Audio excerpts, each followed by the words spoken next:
네, 프레스룸 라이브는 유튜브로도 함께 시청할 수 있으니까요. 댓글로 의견 주시면 저희가 질문해 드릴 테니까 많이 의견 주시기 바랍니다.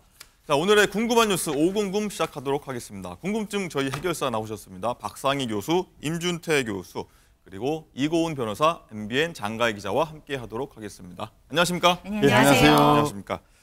자, 날씨가 점점 더 추워지고 있고요. 성탄절이 한 달 앞으로 다가오면서 크리스마스 분위기가 좀 무르익고 있는데 이런 가운데 서울의 한 대형 백화점에서 성탄절을 위해 준비한 전광판 이벤트가 있었는데 여기에 웬 섬뜩한 문구가 등장해서 논란이 되고 있습니다.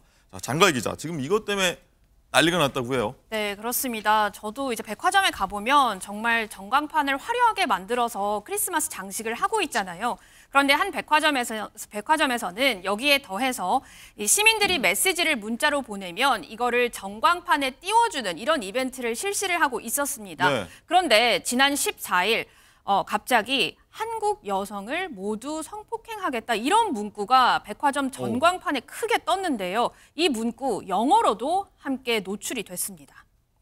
한글과 영어로 둘 다 나갔다는 건데 박상희 교수님, 이게 해프닝으로 좀 볼 수도 있을 수 있겠지만 이게 길거리 가다 이거 보면 되게 섬뜩할 것 같아요. 그렇군요. 제가 봤더라도 너무 놀랐을 것 같아요. 그 성탄절 영상을 볼 때는 너무 이제 설레임과 기대감으로 기쁜 마음으로 보는데 그렇죠. 거기에 저렇게 한국 여성들은 뭐 성폭행했다 이렇게 얘기가 나오면 일단 그 두려움과 혐오감이 너무 클 것 같고 그다음에 이제 그런 문구를 보면서 굉장히 뭐 이런 사실은 우리가 이런 뭐 성폭행이라던가 이런 사건들이 남의 얘기로 느껴지지 않을 만큼 한국 사회를 뒤덮은 적이 많잖아요. 네. 그러니까 여성으로서는 상당히 두려운 일입니다. 그렇기 때문에 그런 문구에서 굉장히 혐오감을 느끼 보여. 또 하나는 국내에서 가장 어떻게 보면은 인기가 많을 수도 있는 그런 백화점의 전광판에 이런 일이 일어났다는 게 사실 좀 믿겨지지가 않고 너무 허술하다라는 생각이 들어요. 물론 뭐 그 금지어를 잡아내려고 했지만 금지어를 잡아내지 못했다고 했지만 이 문구 자체가 엄청 특이한 단어들로 이루어진 것이 아니거든요. 네. 영어도 마찬가지고.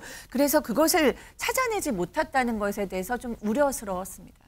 저도 사실 여기 아이 데리고 저희가 왔다 갔다 하는 데인데 저거 봤다면 정말 눈 가리고 싶었을 것 같긴 한데, 자, 어쨌든 장가희 기자, 백화점 측이 일단 이벤트 굉장히 많이 준비했을 것 같은데 어쩌다 이런 일이 발생했다고 해요? 네, 우선 백화점에서는 시민 참여를 좀 유도해서 좋은 의도로 한 거라고 하는데요. 우선 많이 안타깝다는 생각이 들고요. 자, 그런데 백화점 측의 준비가 아까 박상희 교수님처럼 많이 미흡한 건 아니었나 이런 생각이 듭니다.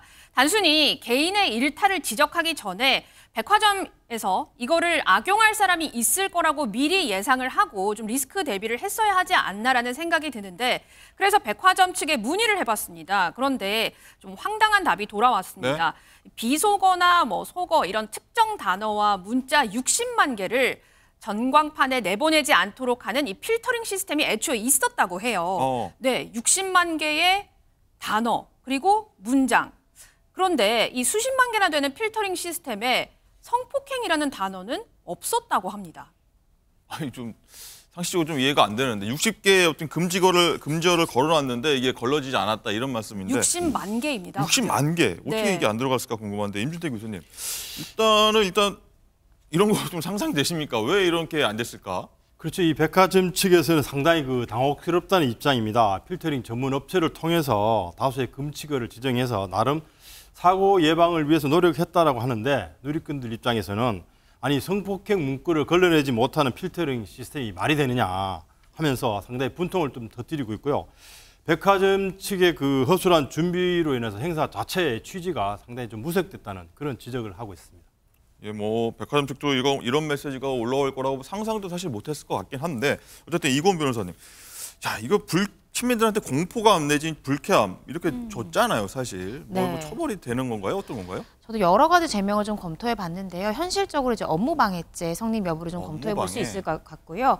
또 여기서 우리가 한 가지 짚고 넘어가야 될 게, 왜 살해의국글 한때 엄청 이제 화제가 됐고 문제가 되지 않았습니까? 그거 관련해서 공중협박죄가 신설해야 된다라는 국민들의 요구가 있었습니다. 만약에 그 공중협박죄가 신설돼서 사실 시행되고 있었다고 하면 이 사건 같은 경우에 정확히 적용이 가능했겠죠. 이게 좀 미리 신설되지 않았다는 점이 좀 안타깝다는 생각이 들고요. 현재로서는 업무방해죄 적용이 가능할 것으로 보입니다. 현재로서는 업무방해죄. 뭐 일단은 개인의 일탈이라고 백화점 쪽은 얘기하는데 뭐 잘 마무리돼야겠고 좀 다음에 또 이런 일이 벌어져서 안 되겠습니다. 네. 알겠습니다.